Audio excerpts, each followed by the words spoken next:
Magic. Welcome in. Welcome in, everybody. It's been a while since I've come on live, and I'm so excited to connect with all of you. Today, we're going to be talking about fear and how to move through fear in a way that is composed, especially as someone who has a feminine essence, meaning that you feel softer. Not that, if you have feminine essence, there's strength in you, there's so much strength. So, we're going to talk about this today because I think that fear, it can get in the way of up leveling in life. It can get in the way of expansion. There are plenty of situations where fear is warranted and even helpful. It's essentially nervous system activation.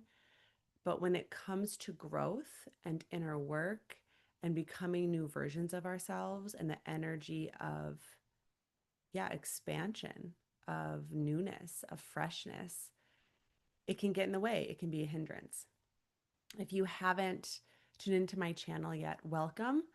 I'm Amanda Helen. I love talking about anything related to nervous system care, to feminine embodiment, and also how to approach work and leadership from a way that is heart centered and compassionate oriented.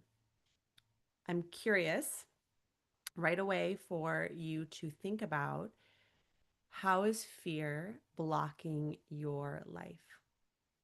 What is something that you're scared of right now that you know is good for you? That's a question that we can just start with and hold, and then use this reflection and this, conversation as a way to grow in our lives.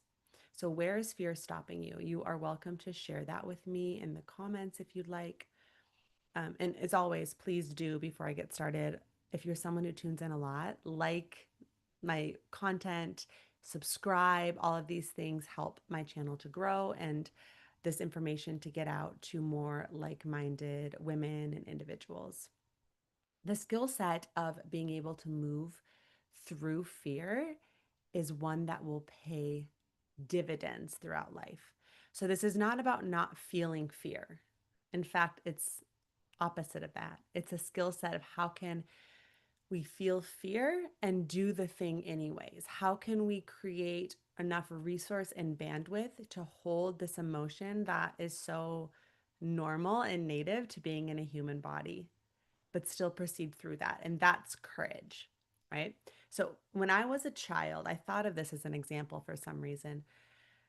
I was a crybaby. I was so scared to do anything. And some of this, my parents got divorced when I was 6, and there was a big move and separation across the United States. And I would cry at random times in school. And I remember being often marched to the school therapist, and I have a little squishy ball, and I had uncontrollable tears. And if I didn't get something, I couldn't handle it. I felt like something was wrong. My nervous system was so amped up that it was just tip me over the edge, and I couldn't push myself to do anything. My mom found me this incredible therapist, and outside of the school therapist, and I started seeing him regularly. And I remember he had sand boxes, so his methodology was to do some talk therapy, but also if it felt like it was a good fit for whoever he was working with, especially children, to have them play in sand. And he had all these figurines, and I would just spend my time probably talking to him, but in a subconscious way, and moving the sand. By the end of a couple of years working with him, I went from being this scaredy cat, crying all the time, couldn't push through any sort of challenge, to school president. I ran for the to be a school president my 6th grade year, and I threw this big dance party for all the 6th graders. Actually, for the whole school. I became the school store manager, and I started to really dive into leadership as early as 6th grade. But it was because I got the skills to push through what was scary to me and to step into who I actually was, which is a leader. I really enjoy leadership. I love organizing for big picture ideas to come into fruition. I adore people. I like creating good situations for people. And I found that as early as sixth grade. And that was because I was able to sit with fear. So that's a story I wanted to share with you of like where are you backing away? And you're stronger than you think. So, why fear might come up? There's several reasons. And again, fear can come up in a variety of ways. And for this particular video, we're talking about fear in the context of growth and expansion and up leveling, not fear contained because there's actual danger around or because there's fear of a certain future. This is fear like, oh my gosh, my life is changing in big ways and my nervous system's activated right now. The first thing is that when we grow, our old self has to die.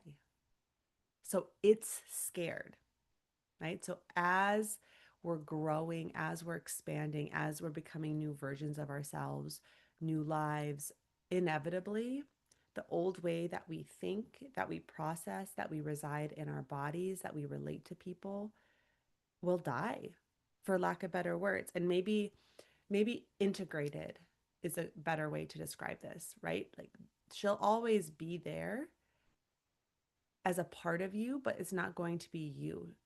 This version of you is not going to be the primary driver of your experience anymore. So when fear comes up, that version of you is scared because death is around the corner. And people could say like that, that's the ego, that's the personality. So having context around this, like if you feel that fear, just know that it's kind of warranted in some ways. And you can see it as exciting. Like, okay, this old version of me that's no longer serving me is threatened. And there's something new around the corner. And I can hold both of these things.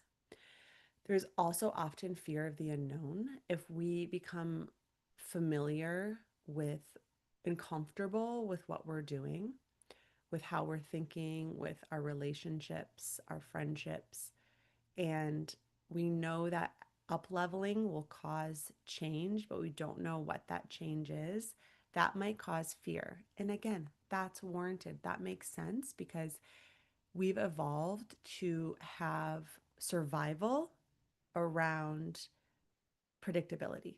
When we can predict something, we can make calculated decisions to keep our physical bodies safe and out of danger. But when something is unknown, there's not predictability. And that takes trust and that takes a higher cognition and a higher way of thinking that's outside of survival. And when I say fear, I'm talking about survival, like actually the physical body is in danger. That's the consciousness. And the physical body needs to do something to get out of danger. It needs to fight its circumstances. It needs to run. Maybe it freezes and plays dead. Fear is associated with survival. So that cognition is very based in the physical realm, in the physical self, the physical body, in the immediate moment, not thinking about future, thinking about this moment, getting out of danger. Some of this mindset work that we're going to do before we get into how to attune to the nervous system is a higher cognition. It's thinking from a frame that's not just based in physical reality, it's based off of consciousness. So, this unknown, the physical body is scared because it doesn't know what's coming and it can't calculate that. And it's designed to need as much predictability as possible. So, again, just knowing that can help to be in the moment of fear. And I find that with growth, fear of failure is a really big thing, especially for high achievers, high performers, because their worth is tied to results and outcomes. So if they do something that has to do with growth and they haven't done it before, let's say it's a new position or a new project or a new launch, a new skill set they're attaining, and they fail, their worth is tied into that failure. Whereas if self worth is high, and this is what I work with a lot of my clients on, how to amplify your inner sense of value, regardless of your external world, that fear of failure isn't as strong. But I wanted to name that failing is often associated with high degrees of fear, especially for someone who's oriented um, towards high achievement and goal setting and reaching those goals. It's like soul crushing when the goals aren't reached.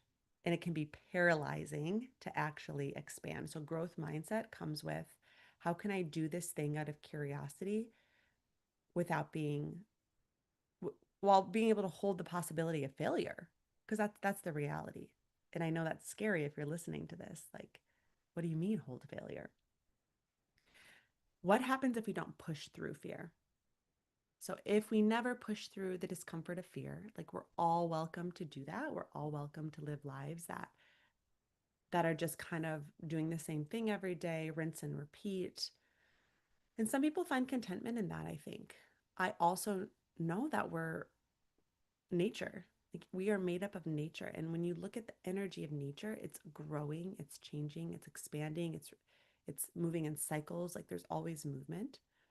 So I think if we don't push through the discomfort of fear, that stagnation starts to occur in life and in the body. And with stagnation, it's like that's like not life, if that makes sense. So where there's movement, where there's growth, where there's energy flowing, there's expansion, there's health, there's vitality, there's satisfaction. And when there's not, there's the opposite of that. There's a deconstruction, there's a build up. If you think of water that's built up, maybe it's stuck in a certain area, collects all sorts of bacteria.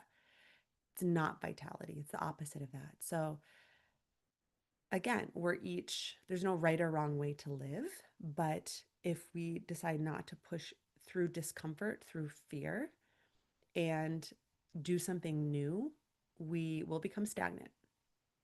And that stagnant creates restlessness, dissatisfaction, lethargy. Also, fear really anchors your energy. So think of that paralysis. If so much fear is built up, it's like holding your breath. And it's like up and out. And it stops movement, not in a stagnant way is the first thing I said, but like it anchors your energy in paralysis, which is also very different. It's not a sloth energy, it's more of like a freeze, like a gasp, and not knowing where to go next. And then living in that gasp is not breathing in the energetics. Fear that builds in your body becomes chronic. And I think, again, this is my opinion, but this is why we're seeing a lot of anxiety in our society, is because this fear builds and builds and builds. It becomes chronic. And then all of a sudden, the nervous system is operating at a really high level. And the littlest things can set it over the edge to create a ton of discomfort in the body in the form of sensation. And we're going to talk about how to process through that discomfort and what that looks like. But if you run from it and you don't want to feel it and you avoid feeling it because it's so uncomfortable, it'll just build and start screaming because it wants to be heard. You know, life wants to be witnessed, and the emotion in the field of fear also wants to be witnessed.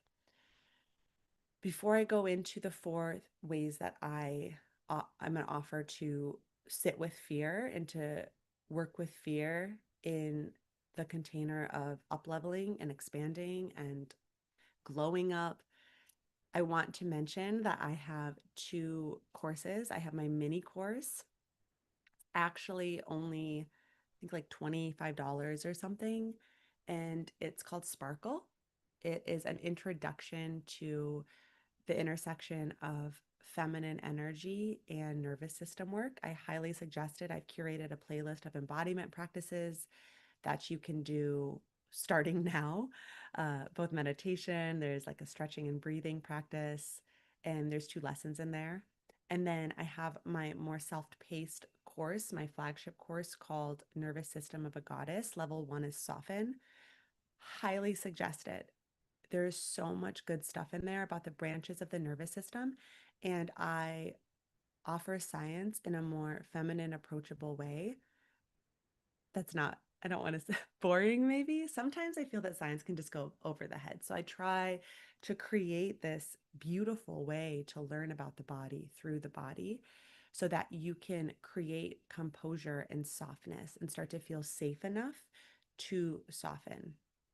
So, fear being that activation, both of these courses would help you to start to explore that in your own body. And you can always reach out to me too if you want some individual coaching around these topics. So, fear is activation. And the first thing that helps me when fear comes up is to move fear from a story, from telling yourself a story, to sensation. So rather than, oh, I have a fear of being seen, I have a fear of failure, I have a fear of vulnerability, that's an identity and it keeps it stuck in the head. Or if you have an upcoming presentation and you start just ruminating over and over, activating the neural pathways associated with that presentation, then you're keeping the fear stuck in the head. And what you're doing is you're activating the neural pathways that's causing the biological cascade of fear and activation to happen in the body over and over and over again without actually feeling the cycle of fear in the body. So observe what fear feels like. Heart rate increase. It's going to be kind of different for everybody what they notice, but there's general signs that fear is present. But the language is going to be a little different for everybody because we're all wired differently. So, heart rate increase, shortened breath. You might feel a lot of energy come into your limbs. You might feel your thoughts speed up. You could feel your stomach churn. Start to label what fear feels like in your body. And then when it arises, rather than say, oh, it's here because I'm fear of failing, I have to think my way out of this, say, interesting, heart rate increase. Sit with it. See it. Maybe place your hand on your heart. Don't try to get it to go away. We're going to talk about that in the next step. But just notice these sensations as they're occurring. And what happens when you do this is that you are observing it versus being swept away in it. So when we observe and create consciousness around our experience, our sensations, it activates something called the frontal lobe, which lives behind the forehead. And the forehead is the frontal lobe is associated with higher level thinking, future oriented thinking. And when the frontal lobe is on, we're able to have more discernment about how we are acting in relationship to the future. So it takes us out of this survival mode. When you see yourself experiencing fear and you feel the sensations of fear, you become the observer and you are not operating in that lower brain stem, the space right at the base of the skull where the neck meets the skull. That's our survival brain. So right away, you're not just kind of running on the rat wheel over and over again, thinking the same thing, feeling the same sensations, repeat, repeat, repeat. You're moving into the field or the sensation of fear, and you're turning on that frontal lobe. So you kind of say, hi, fear. I see you. Not I am fear. I see you. You're in my body right now. And for however long you're able, just sit with the sensations. Really feel and listen as you would your best friend describing something to you who you really care about. Listen to the sensations in the body of fear. And the next step to this would be to not only listen, but to lean into them. Lean into the sensations of fear. I think so often we hear terms like letting go, meaning it's this energy of trying to throw away or get out or get rid of. But letting go actually means let go, as in let it flow in the body. Let it have its experience. Let go of control of it let go of needing it to go away and not needing to be rid of it.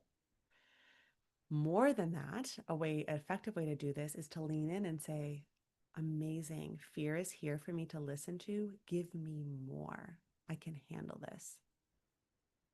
And, there's nuance to this too, because if fear will push you over the edge and push you, if you have a really highly activated nervous system, it might be helpful to work with another safe nervous system to help you process some of these things, who's body based, or maybe sit with a loved one or safe friend.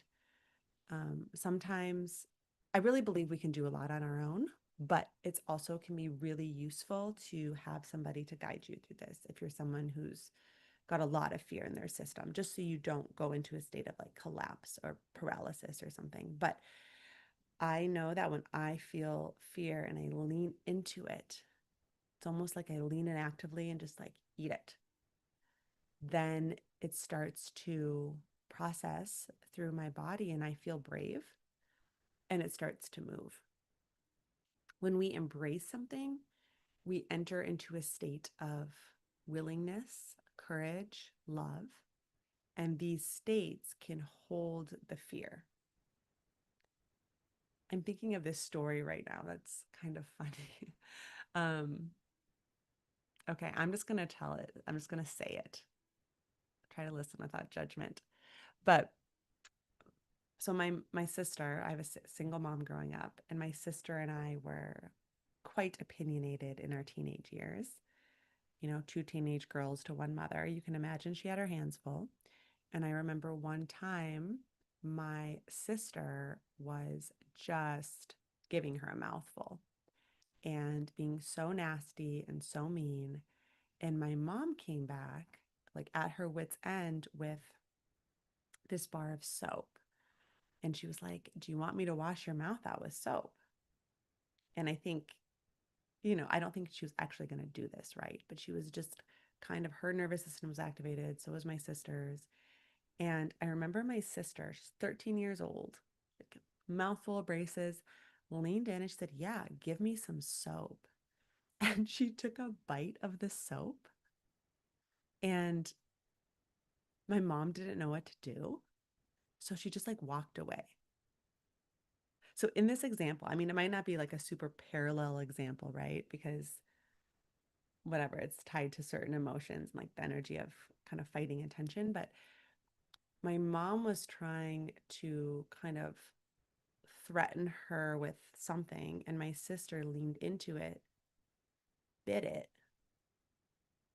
courageously went for it, and my mom didn't know what to do, and so the soap went away. Does that make sense? I don't know why that popped into my head, but I had to share that. Like, it was such a zesty moment for my sister and such a 13-year-old thing. So when something comes up that's uncomfortable, rather than run away from it, say, "Hi, I can handle this," and I invite more of it. And life, I mean, talk about up leveling, you will up level so fast. And now I'm not saying this is comfortable. You really have to be able to sit with discomfort. And as you sit with that discomfort, there might be more and more and more of it. By the way, a lot of what I'm talking about right now is informed by the work of Dr. David Hawkins and his books, Letting Go and Healing and Recovery. So I do want to give him credit. I've learned so much from his teachings. And then also my work in the world of neuroscience. I studied neuroscience in college, and neuroscience or in dance in college. And then I also studied Rolfing, which is a form of fascial work. We learned a lot about working with the nervous system with our hands. I went to biodynamic craniosacral school. So when I talk about this stuff, it's from hands-on experience with people with nervous systems. And then it's also reading and reading from teachers who talk about consciousness and emotional resonance and things like that. So the other piece of this, 3, is like, remember how strong and how capable you are. When you lean into it and you say, "Give me more," you're saying, "I can handle this." And we have developed incredibly robust, strong, resilient nervous systems. Our ancestors were the best of the best. Like they had to have strong traits and resilience to survive in the environments that they did. That's how evolution works. So we've inherited these traits. So rather than see yourself as fragile and weak, remember that you are strong and that your nervous system can handle so much.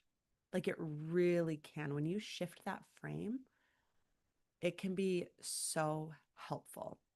Like see yourself as a warrior, right? Feel yourself as that. Feel yourself as strong and being able to handle. This is where this composure comes in. So now we're at this space where fear has entered and you're able to stay calm. The feminine composure is holding your graceful calm amidst the threat, whatever that threat may be. And in this case, we're talking about expansion. We're talking about that moment where you have to have a really hard conversation with a loved one or a coworker. We're talking about that moment where you're going to step on stage and give a speech. We're talking about that moment where you signed up for a dance class after never dancing your whole life and you're going to walk into that dance class. We're talking about that moment you're going to launch your first, you know, live video on YouTube. We're talking about that moment where you're going to get yourself out there dating again and you haven't for years. These moments, you're going to feel activation because you're at the precipice of growth.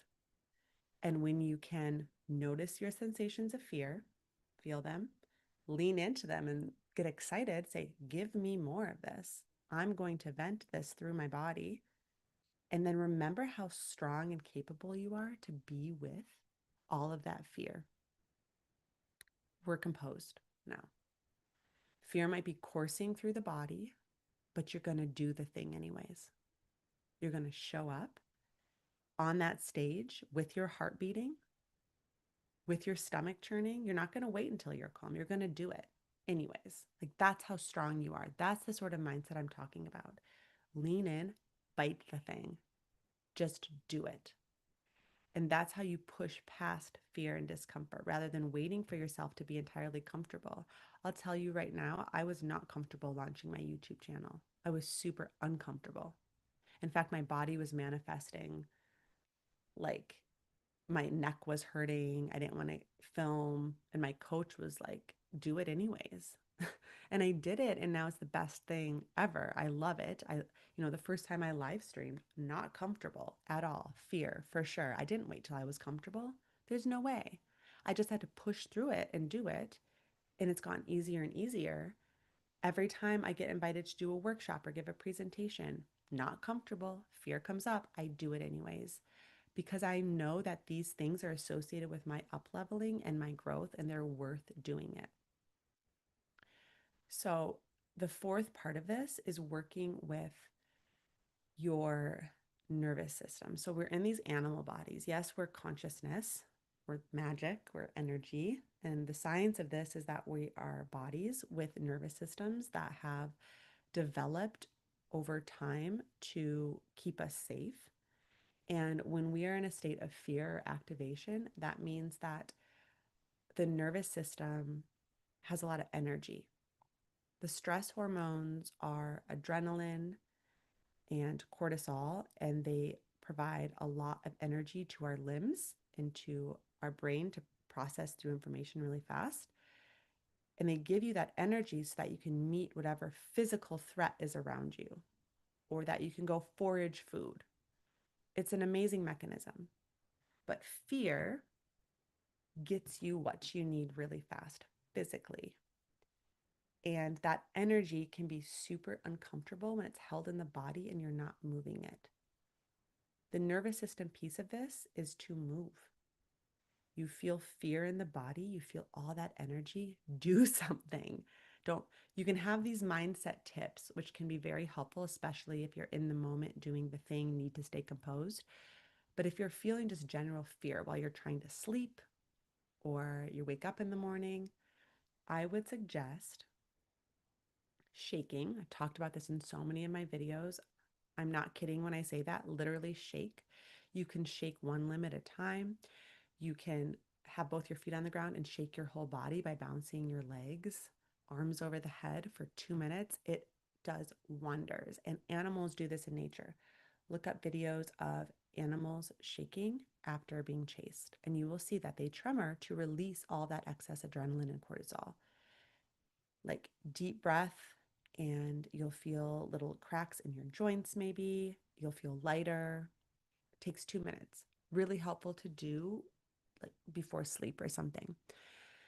And then if you're someone who likes running, you could go for a run. If you're someone that likes cycling, cycle. This is why a lot of high achievers, I think, actually do tend towards more extreme sports because there's a lot of adrenaline. I mean, there's a piece too where if I'm not doing something, I'm not being productive, but it also there's an intelligence to it.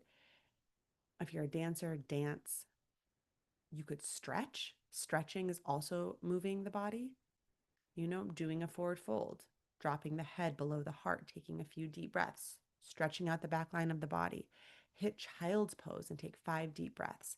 When you reorient the animal body and you reshift it, it's going to feel so much better in the mind. I don't think people utilize this tool enough. If you do something really extreme, like go for a run or go to a HIIT class or whatever, go work out, make sure that it's paired with 10 minutes of restoration, whether that's just lying down and listening to a meditation, that could be some deep breaths, something to, okay, you just released all this energy and cortisol. Now reside in peace, reside in calm, hold the body in that way. This is not to trump feeling fear. It's still really important to notice sensations, but it does help to process the activation and the chemicals associated with fear. Okay, 4 things. 1, move the fear from story to sensation. 2, lean into that sensation. Say, give me more of it. And in doing that, that field, that energy, that emotion will start to vent out of the body, and you'll feel less and less of it moving forward. 3, remember how strong you are. There's nothing wrong when fear comes up. It's totally normal, and you can handle it. Our ancestors did. You've got this. Do the thing while feeling the fear and remain in your strength. And 4, move.